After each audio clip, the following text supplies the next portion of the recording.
கிறிஸ்துக்கள் அன்பானவர்களே, உங்கள் எல்லோருக்கும் எங்கள் அன்பின் வாழ்த்துதல்களை நாங்கள் தெரிவித்துக் கொள்கிறோம். நாம் இன்றைக்கு பார்க்க போகிற தலைப்பு ஞானஸ்தானம் பற்றிய தெளிவான விளக்கம்.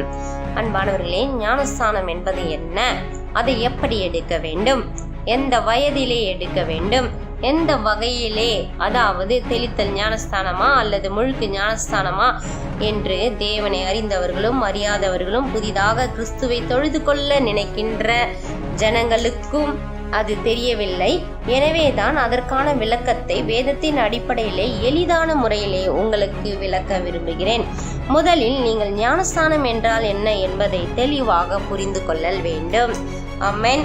முதலில் புதிய ஏற்பாட்டில் யோவான் ஸ்நானகன் ஞானஸ்தானம் கொடுத்தார். பழைய ஏற்பாட்டின் காலத்திலே விருத்த சேதனம் என்ற முறைமையைத்தான் தேவ பிள்ளைகள் கடைபிடித்தனர். அதனை இன்றைக்கும் இஸ்லாமியர்கள் கடைபிடிக்கிறார்கள். அல்லேலூயா. வாசிக்கின்றேன் கேளுங்கள். மத்தேயு எழுதின சுவிசேஷம் 3வது அதிகாரம் 6வது வசனம். தங்கள் பாவங்களை அறிக்கையிட்டு யோர்தான் நதியில் அவனால் ஞானஸ்நானம் பெற்றார்கள். எனக்கு அன்பானவர்களே, இங்கு யோவான் ஸ்நானகனை பற்றி சொல்லப்பட்டிருக்கிறது. அதாவது தங்கள் பாவங்களை அறிக்கையிட்டு யோர்தான் நதியில் அவனால் ஞானஸ்தானம் பெற்றார்கள் என சொல்லப்பட்டிருக்கிறது. தங்கள் பாவங்களை அறிக்கையிடல் என்பது என்ன?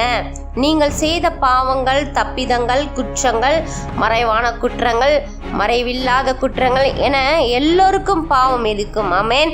பாவம் செய்யாத மனிதன் கிடையாது. எல்லோரிடத்திலும் ஏதாவது ஒரு குறை இருக்கும், பாவங்கள் இருக்கும்.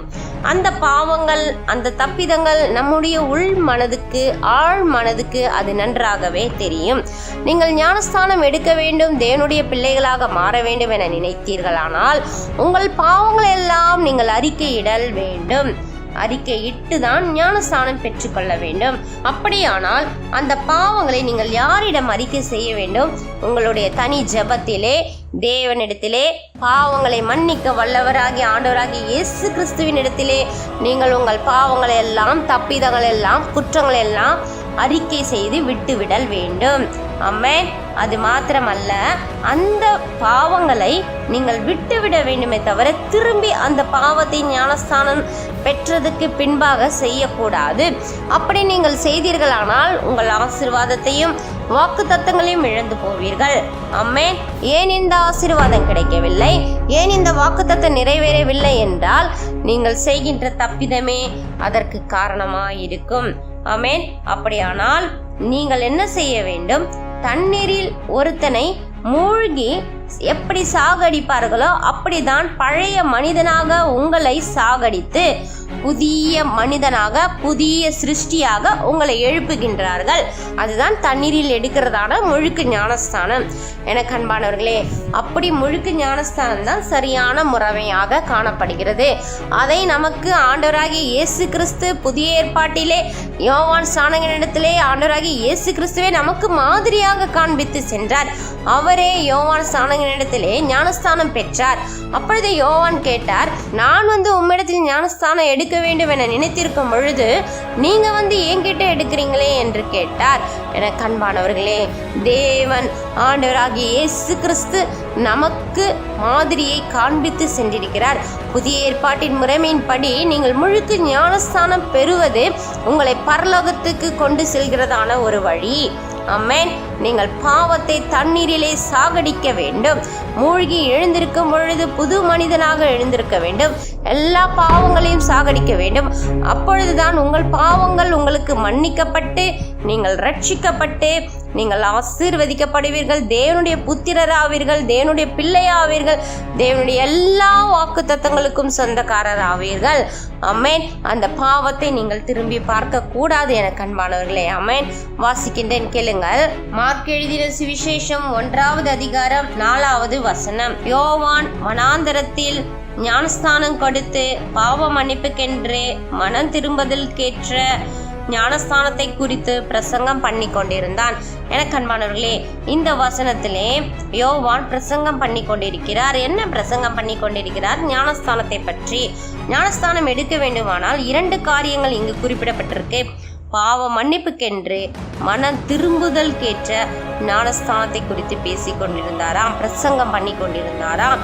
எனக்கு அன்பானவர்களே, நீங்கள் பாவ மன்னிப்பு பெற்றுக்கொள்ள வேண்டும். மனம் திரும்ப வேண்டும். இது இரண்டும் தான் ஞானஸ்தானத்தின் அடையாளம். ஆமென். பாவம் மன்னிக்கக்கூடிய வல்லவருக்கே நீங்கள் பயந்து எல்லா பாவங்களையும் அறிக்கையிட்டு தேவனிடத்திலே பாவ மன்னிப்பை பெற்றுக்கொள்ள வேண்டும். அதோடு கூட அந்த பாவத்தை நீங்கள் திரும்பி பார்க்காதபடிக்கு மனம் திரும்ப வேண்டும். ஆமென். ஹல்லேலூயா. அதே அதிகாரத்திலே 8வது வசனத்தை வாசிக்கிறேன், கேளுங்கள்.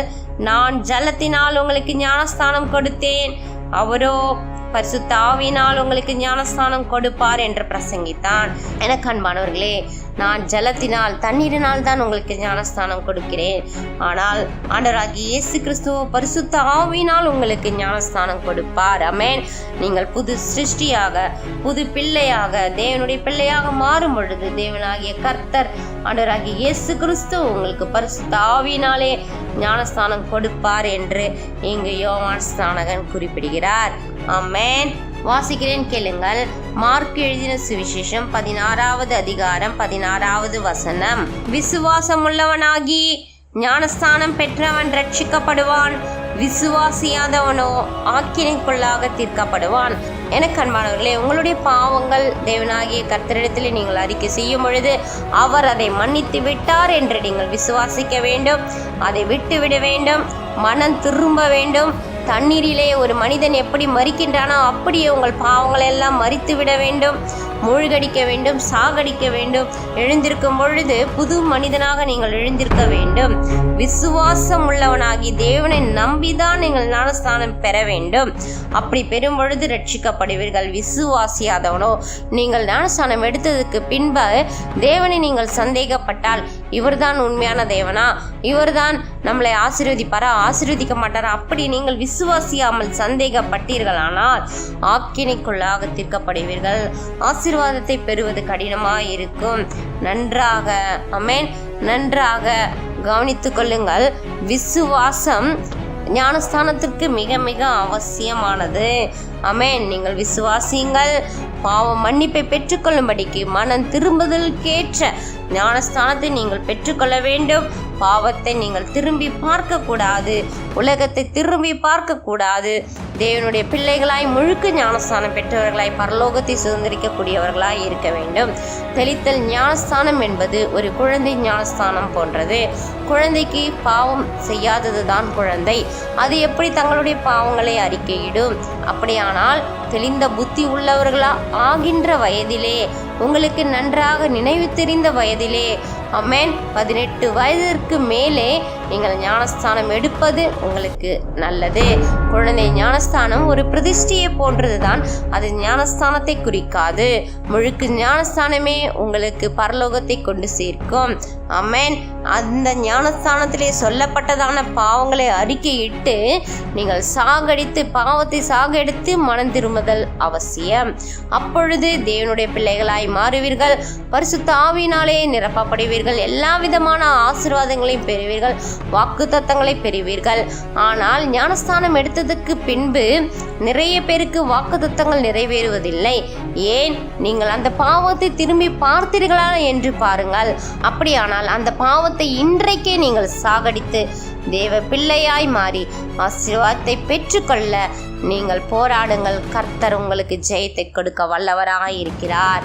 ஆமென். கர்த்தர் தாமே உங்களோடு கூட இருப்பாராக, உங்களை ஆசீர்வதிப்பாராக. ஆமென்.